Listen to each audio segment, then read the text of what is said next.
at the company's annual party, feeling bored out of my mind. I was chatting with my best friend. The party is so boring, but the boss is really handsome. I really want to try that plate of Australian lobster the boss has. It looks so delicious. And next moment, my icy boss approached me with a plate of Australian lobster. His ear slightly reddened. It really does taste good. You should try some. I was bewildered and thanked him with a confused expression. Then I looked down at my phone and saw the message box and oh, the message was sent to the wrong person. After graduating from college, I miraculously survived a grueling interview at a restaurant company in Los Angeles and landed a junior position. Just a few days into the job, I found myself at the company's annual party. The party itself was pretty dull, but at least there was a handsome guy to look at. Yes, this handsome guy was the company's boss, Mr. Saxon. On my first day at work, I passed by him and was immediately struck by his impressive appearance. As I caught a glimpse of him, I had to turn around to see Moore was strikingly handsome. Later, I learned it from gossiping colleagues that Saxon is mixed race, with a Chinese mother. No wonder his features are so well defined and sculpted. From a distance, I saw him eating a plate of Australian lobster with graceful, deliberate movements. Saxon was truly a sight to behold, and both the lobster and he were equally mouthwatering. I messaged my friend. The party is so boring, but the boss is really handsome. I really want to try that plate of lobster the boss has. It looks so delicious. My friend didn't reply,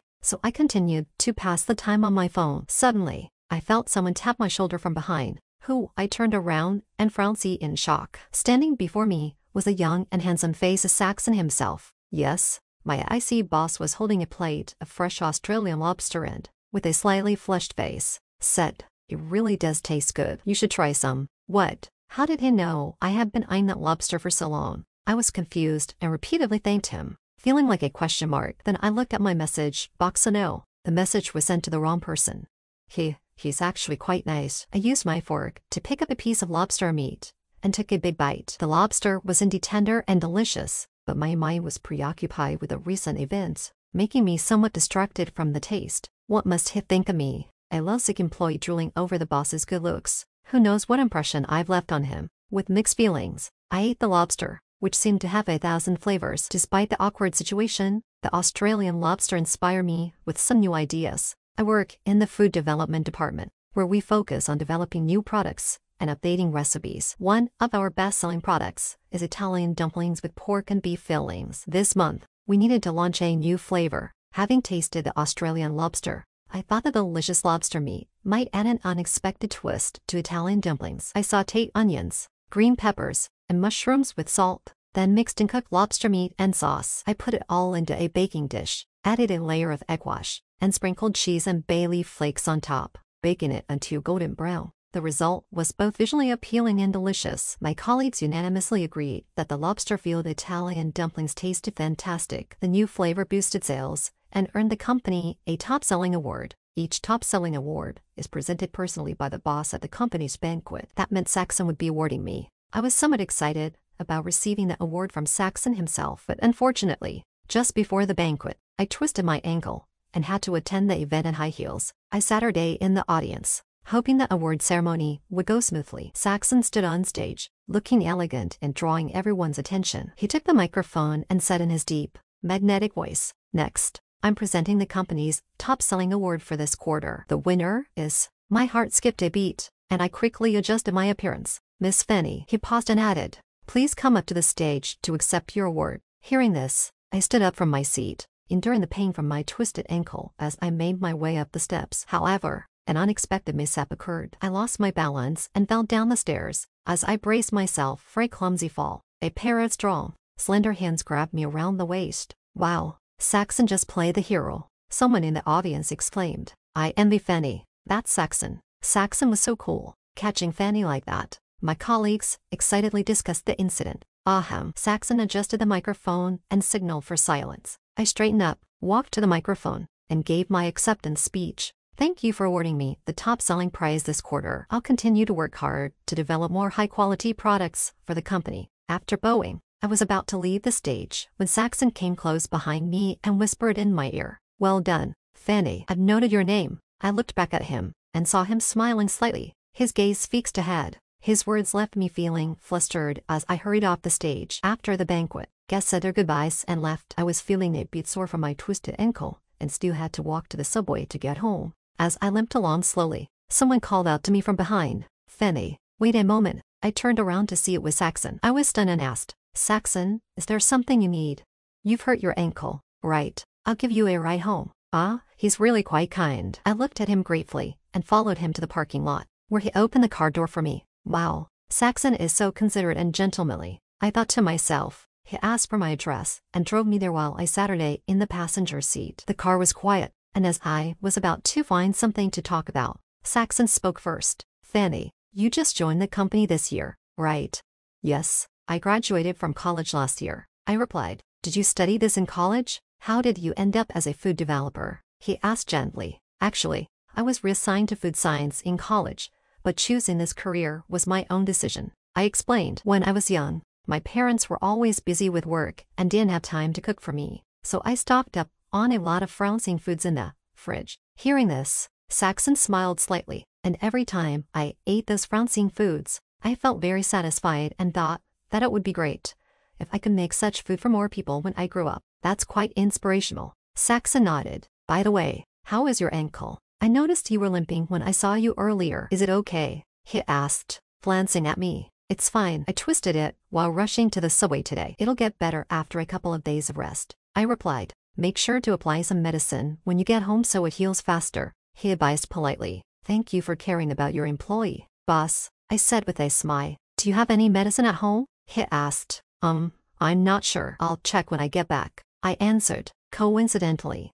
we passed a pharmacy, and Saxon pulled over. He said, "Wait here for a moment, I'll go buy some medicine." Saxon is buying me medicine. I was a bit surprised. Soon, he returned with the medicine, handed it to me, and said, "Make sure you get better quickly. In a few days, I need you to join me for a project survey. It's a bit far from the city, so we'll have to do some walking." Saxon must think my work performance is good and wants to mentor me, I thought happily. After a while, we arrived at the entrance of my apartment complex. I thanked Saxon and said goodbye. Saxon smiled and said, "Get plenty of rest and take care of your injury. I'm giving you 2 extra days off. You don't need to come to work." Oh, I was surprised to get 2 additional days off. "Thank you, Saxon. I really appreciate it," I said gratefully. "See you in a few days." He waved goodbye as he drove away. I held the medicine he gave me and watched him drive off. Even though my ankle still ached a bit, I felt a sweet sensation inside. After 2 days of rest, my ankle was much better. To be more comfortable, I wore sneakers to work instead of high heels. During lunch break,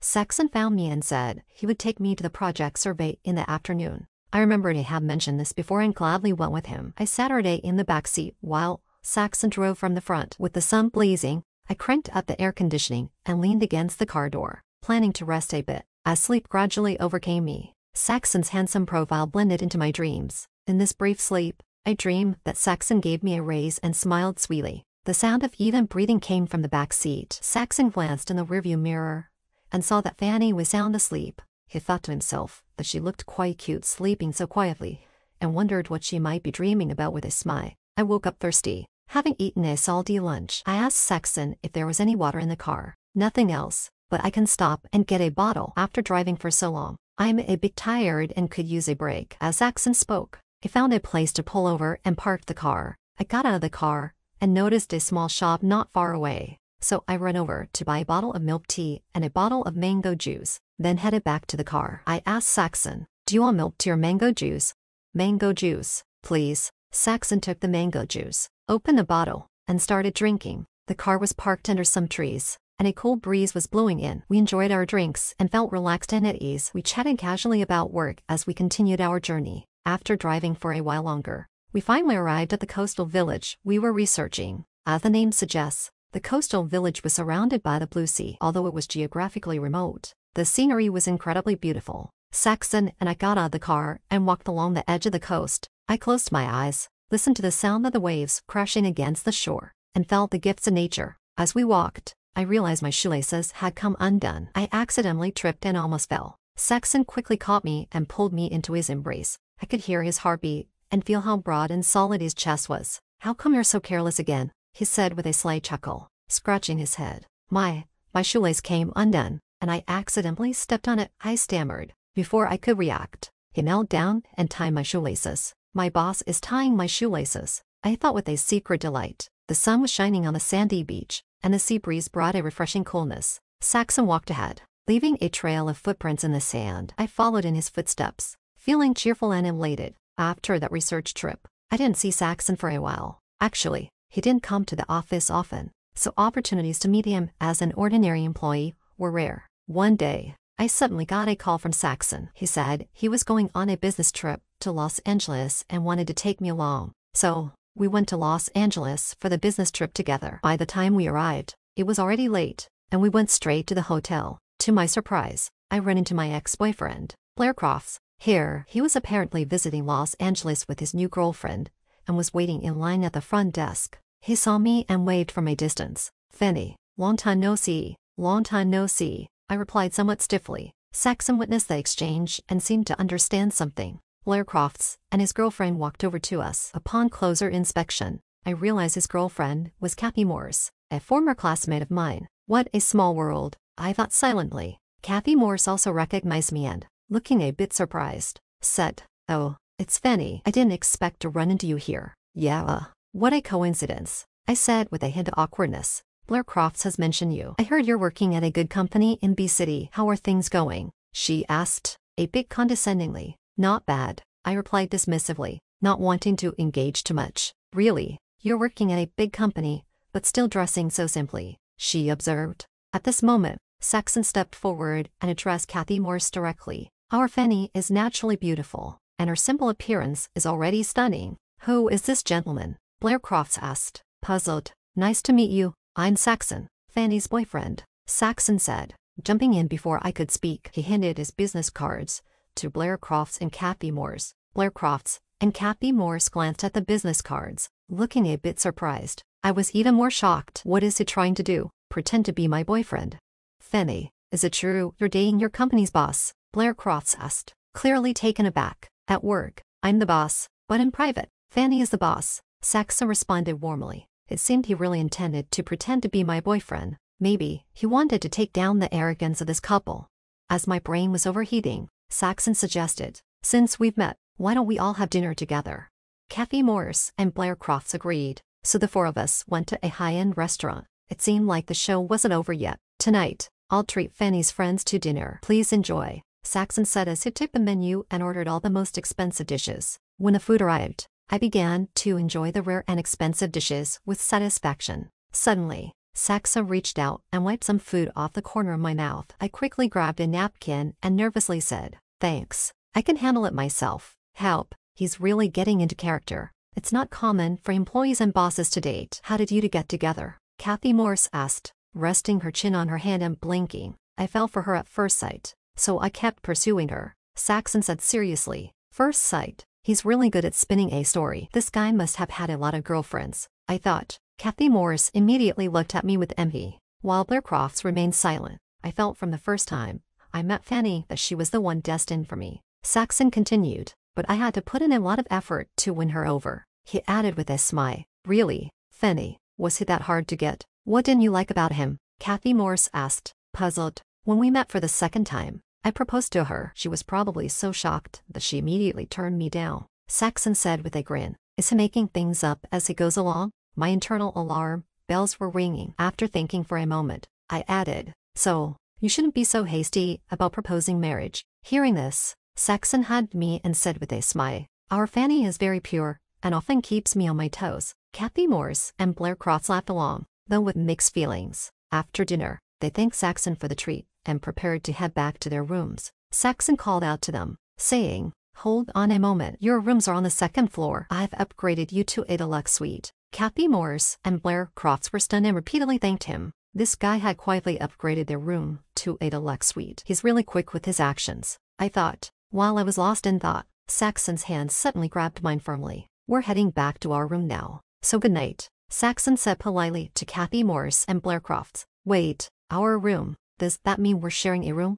He then led me upstairs and opened the door to a deluxe suite. Once inside the room, I was finally done with the pretense, but I didn't feel much relief. "Fanny, to avoid suspicion, you'll have to stay in the same room with me tonight," Saxon explained politely. I felt a bit awkward and uncomfortable, saying, Saxon, I can't share a room with you." "Don't worry, we'll sleep separately. You take the bed, and I'll sleep on the sofa," Saxon said gently. It's fine, I can sleep on the sofa. How can I let you sleep on the sofa? I said, quickly placing my things on the sofa. Saxon sat next to me and said, you can sleep on the sofa if you want, but once you're asleep, I'll carry you to the bed. Huh? What's going on? I was a bit confused. I hurried to the bed, saying, no need, I'd rather sleep on the bed. Thanks, Saxon.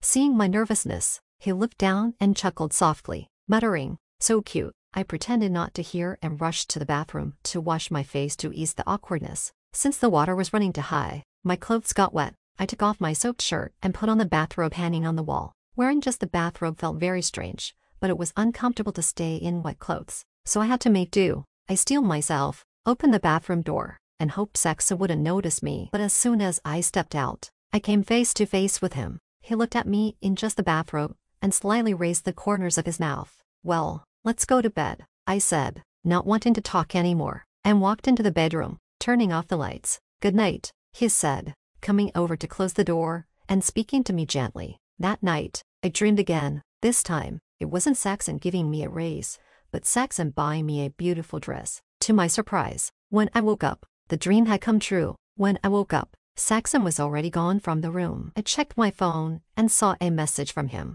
Fanny, I went to the gym. I saw you were still sleeping this morning, so I didn't wake you. There will be staff coming up soon, so please open the door for them. Soon, the doorbell rang. I opened the door, and the staff outside said, Saxon sent us over. He said you need some new clothes. They showed me a row of various clothes and dresses they have brought. At that moment, I received another message from Saxon. Fanny, I noticed your shirt wasn't dry this morning, so I asked someone to bring you some clothes. Choose something you like, preferably white, so we can match as a couple. Oh, this show isn't over yet, and the tricks just keep coming. However, looking at these glamorous clothes, I felt pretty good, so I picked a white dress I liked, put it on, and walked out of the room. To my surprise, as soon as I stepped out, I ran into my ex-boyfriend, Blair Crofts. Blair Crofts looked at me and said, you've really improved your style since we broke up, but it's still hard to imagine you with someone like Saxon. Just as I was about to retort, Saxon suddenly walked over and called my name. Fanny. He naturally draped his arm around my shoulders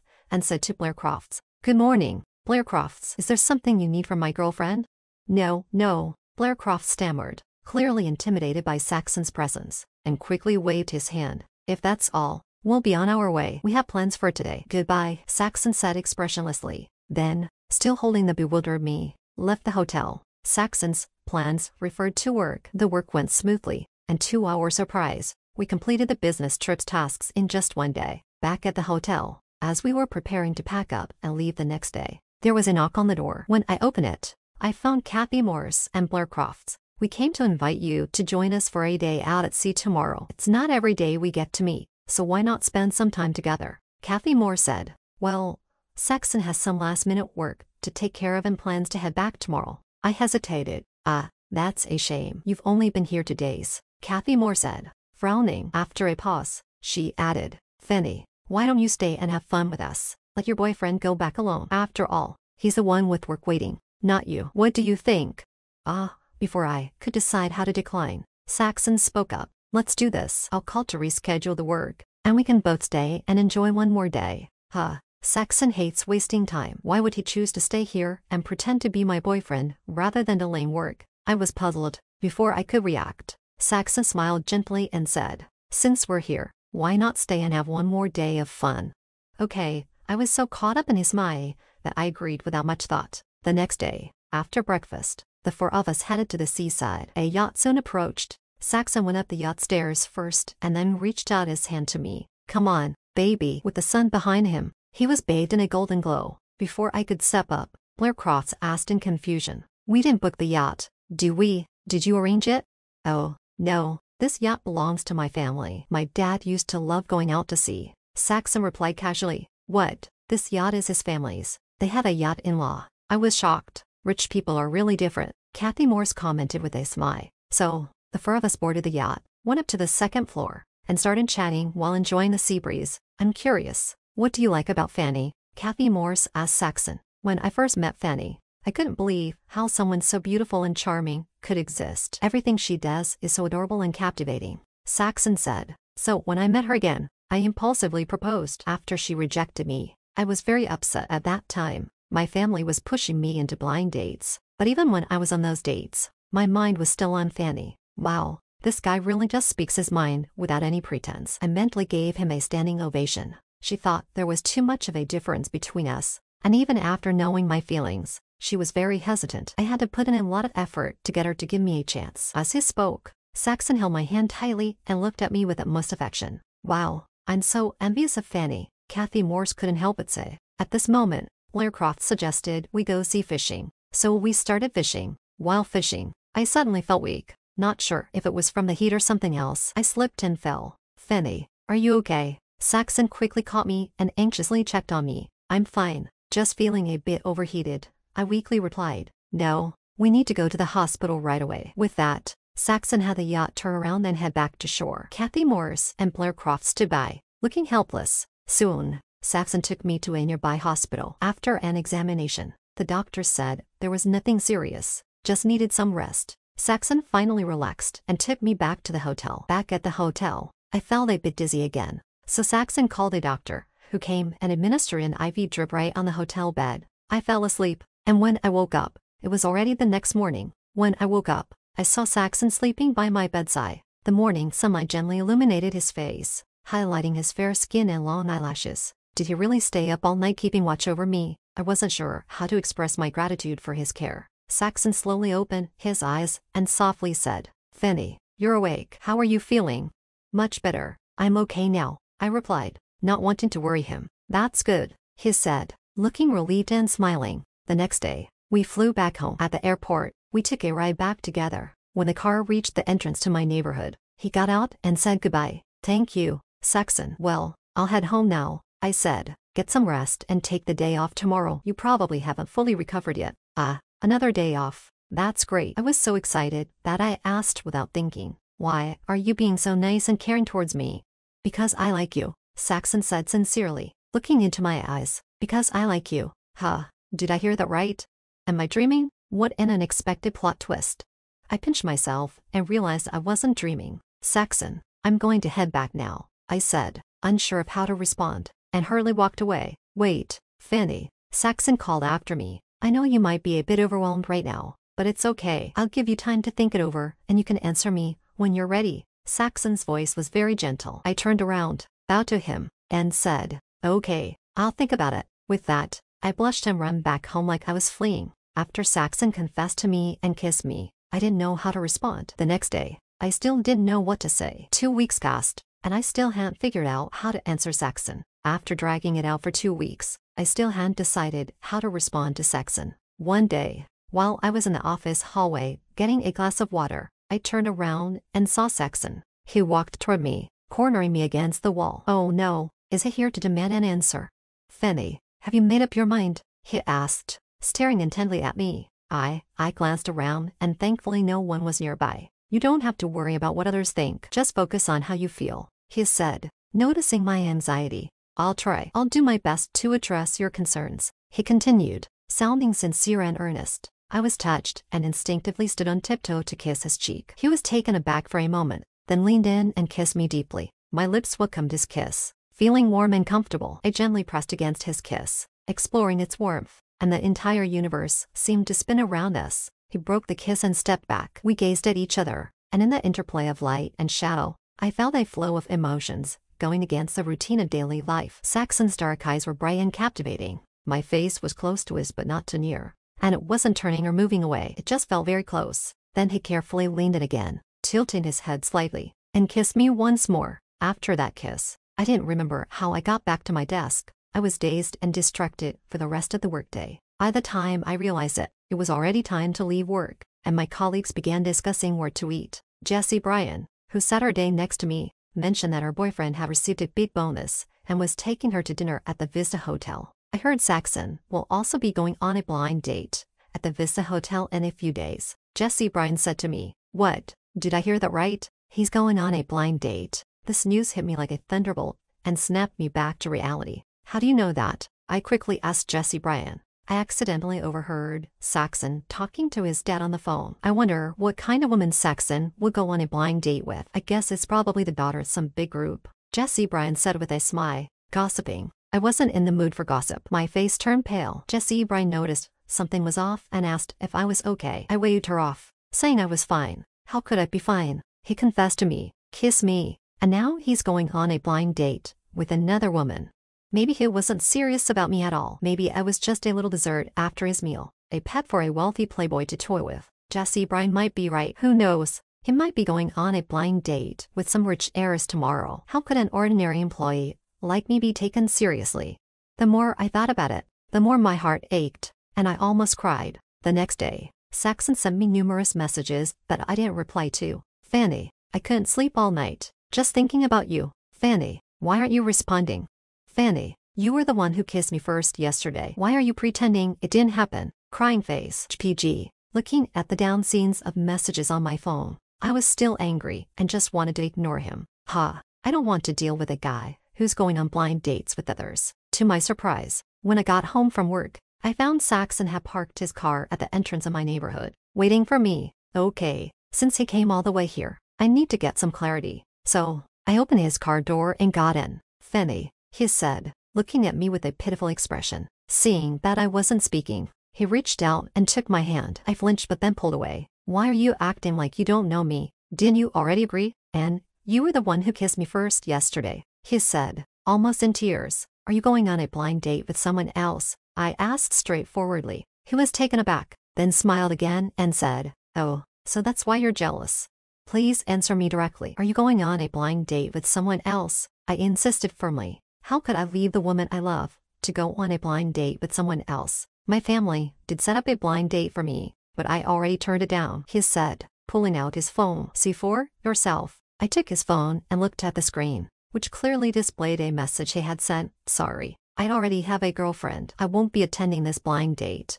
Maybe I was wrong about him. I felt a bit guilty, but then thought that since he had clarified things with me beforehand, my doubts were quite normal. So, I said to him, all right, let's forget about it. How can we just forget? You took the initiative to kiss me, and now you're acting distant. Don't you think you should make it up to me? My girlfriend. He began to act a bit spoiled. Girlfriend, I haven't agreed to that yet. I countered. See, you're not admitting it again, he said with a helpless look. Give me a bit more time. I need to think things over. I told him, I'll be sure to behave well. He said earnestly, I'm tired. I'm heading home now. Goodbye, I said, opening the car door and preparing to leave. Okay, see you tomorrow, he said with a smile. See you tomorrow? Who knows what this guy will come up with next? The next morning, I was groggily woken up by the alarm clock and started dressing in a daze. At that moment, my phone rang. It was Saxon on the other end. Baby, are you up yet? Haven't had breakfast. Right. His voice was very affectionate. Are you buying me breakfast? I started to wake up a bit more. I'm treating you. Come downstairs,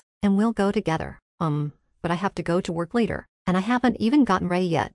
It's fine. We have time. I'll wait for you. Okay, I said, hurrying to get ready in front of the mirror, not wanting to keep him waiting too long. I rushed downstairs and got into his car. He drove me to a restaurant owned by a company, and when we entered, it was completely empty. I booked the place for today, he said with a smile, and then continued, I'm both the waiter and the chef. You're going to cook yourself? I asked, a bit surprised. Yes, dear customer, he said, tying on an apron and skillfully starting to prepare the ingredients and utensils. Before long, he brought out a plate of steaming dishes. The fried fish was golden and crispy, the steak was fresh and tender, and green onions were sprinkled on the sunny side up eggs. He also served a plate of black truffle cream mushroom pasta, with one half covered in cream and the other half featuring a salad with chickpeas and kidney beans. The meal was as colorful as a Western oil painting. I dug in eagerly, and the taste was quite good. In my haste, I accidentally dropped my fork on the floor, and Saxon quickly bent down to pick it up for me. He suddenly started laughing, and I asked curiously, what's so funny?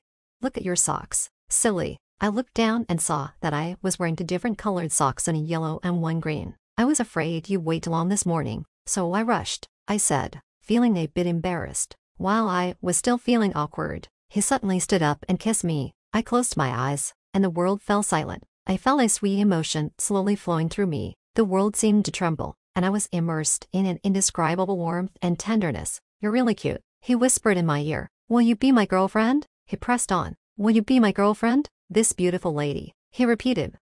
Okay. I was defeated and decided to give in. The sunlight spread across the floor-to-ceiling windows, and the air was filled with a sweet fragrance. It was truly a lovely morning. The story ends here. Feel free to subscribe to the channel to stay updated with the latest content. A large number of novels are updated daily.